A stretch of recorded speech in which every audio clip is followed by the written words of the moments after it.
జై శ్రీరామ్. అందరికీ నమస్కారం. ప్రతి ఒక్కరూ అదృష్టాన్ని కోరుకుంటారు. ఆ అదృష్టం అందరికీ వరించదు. కొంతమందికి మాత్రమే అదృష్ట దేవత వరిస్తుంది. మీ ఇంట్లోకి అదృష్ట దేవతను ఆహ్వానించాలంటే పెద్దగా పూజలు చేయాల్సిన పని లేదు. కానీ వాస్తుశాస్త్రం ప్రకారం చిన్న చిన్న నియమాలను పాటిస్తే చాలు. ఇక మీ ఇల్లంతా అష్టైశ్వర్యాలతో నిండిపోతుంది. ముందుగా ఈ వీడియోకి ఒక లైక్ కొట్టి ప్రతి ఒక్కరూ జై శ్రీరామ్ అని కామెంట్ చేయండి. అదృష్ట దేవతని మీ ఇంట్లోకి ఆహ్వానించాలంటే మీ ఇంటిని ఎల్లప్పుడూ శుభ్రంగా ఉంచుకోవాలి. ఇంటి గుమ్మం ముందు చెత్తాచెదారం లేకుండా గుమ్మం ముందు ముగ్గులు వేసుకోవాలి. ఇంటి గడపలకు ఖచ్చితంగా పసుపు రాయాలి. మన ఇంటి ఈశాన్య మూలన ఈశ్వరుడు కొలువై ఉంటాడు కాబట్టి ఈశాన్యంలో పరిశుభ్రంగా ఉంచుకోవాలి. ఈశాన్యంలో బరువైన వస్తువులు ఉంచకూడదు. ఇది ఆర్థిక నష్టాన్ని సూచిస్తుంది. ఇంట్లోకి సూర్యకిరణాలు వచ్చేలా చూసుకోవాలి. తెల్లవారుజామున వచ్చే సూర్యకిరణాలు మన ఇంట్లోకి ప్రవేశిస్తే ఇంట్లో ఉన్న చెడు శక్తులన్నీ నశిస్తాయి. కొన్ని ముఖ్యమైన రోజులు లక్ష్మీదేవిని తప్పనిసరిగా పూజించాలి. ప్రతి శుక్రవారం నాడు, ప్రతి పౌర్ణమి నాడు, అలాగే ప్రతి అమావాస్య రోజున తప్పనిసరిగా లక్ష్మీదేవిని పూజించాలి. ఈ 3 రోజుల్లో లక్ష్మీదేవిని పూజిస్తే ఆర్థిక సమస్యలన్నీ వెంటనే పరిష్కారం అవుతాయి. అలాగే ప్రతిరోజు ఉదయం స్నానం చేసిన తర్వాత లక్ష్మీదేవికి నమస్కారం చేసుకోండి. తద్వారా మీ ఇంటికి చాలా మంచి జరుగుతుంది.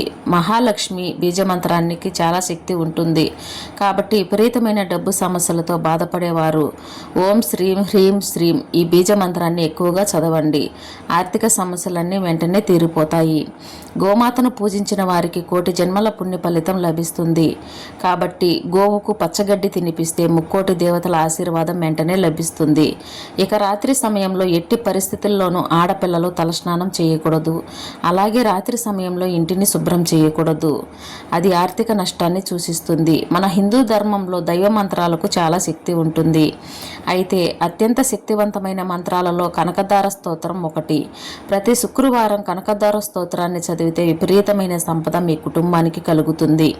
ప్రతిరోజు దీపారాధన అలవాటు చేసుకోవాలి. ప్రతినిత్యం దీపారాధన చేయలేని వారు ప్రతి శుక్రవారం మరియు శనివారం నాడు తప్పనిసరిగా దీపారాధన చేసుకోవాలి. ముఖ్యంగా ఆవు నెయ్యితో దీపారాధన చేస్తే లక్ష్మీదేవి త్వరగా ప్రసన్నమవుతుంది. ఇక మన హిందూ ధర్మంలో తులసి మొక్కకు ఎంతో ప్రాధాన్యత ఉంటుంది. ప్రతిరోజు తులసి మొక్కను పూజించిన వారికి అఖండ కుబేర యోగం సిద్ధిస్తుంది.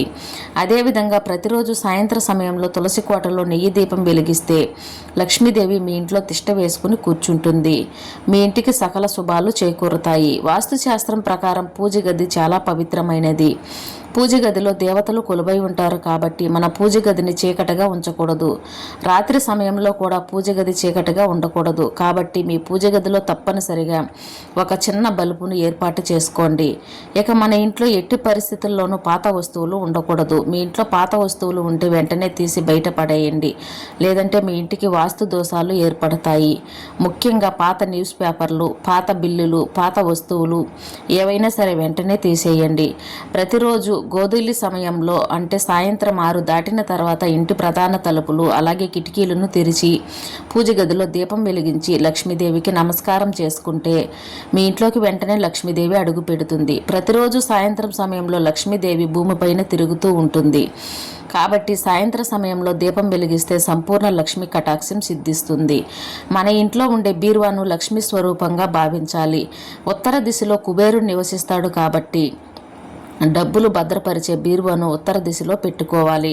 అలాగే మీ బీరువాలో తప్పనిసరిగా స్త్రీ యంత్రాన్ని కానీ కుబేర యంత్రాన్ని కానీ పెట్టుకోండి.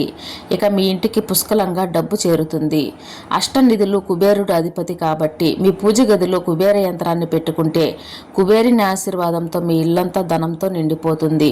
గురువారం అంటేనే విష్ణుమూర్తికి ప్రీతికరమైన రోజు కాబట్టి ప్రతి గురువారం నాడు పసుపు రంగు వస్త్రాలను ధరించి పసుపు రంగు పుష్పాలతో విష్ణుమూర్తిని పూజిస్తే మీ కుటుంబానికి సకల శుభాలు చేకూరుతాయి. ప్రతి వారానికి ఒకసారి ఇల్లంతా సాంబ్రాణి పొగను వేసుకోవాలి.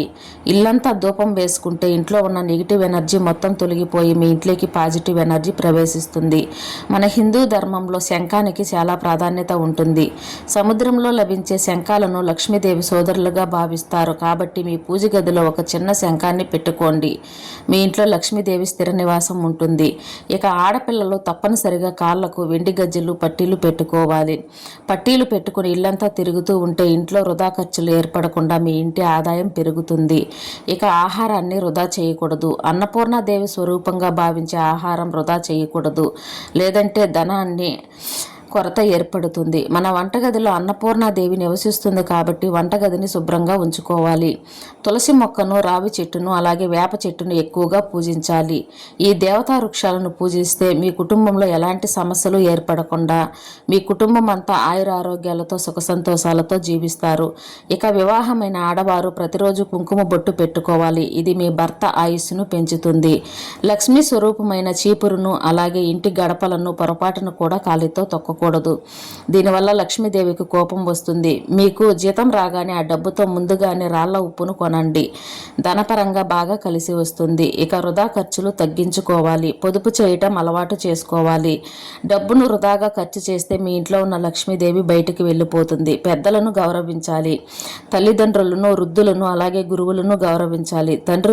తల్లిదండ్రులను గౌరవిస్తే మీ ఇంట్లోకి అదృష్ట దేవత అడుగు పెడుతుంది. ఇక మీ స్తోమతను బట్టి పేదలకు దాన ధర్మాలు చేయాలి. మన హిందూ ధర్మంలో దాన ధర్మాలకు ఎంతో విశిష్టత ఉంటుంది. పేదలకు దానాలు చేస్తే లక్ష్మీదేవి ఎంతో సంతోషించి మీ ఇంటిపై కనక వర్షాన్ని కురిపిస్తుంది. జై శ్రీరామ్.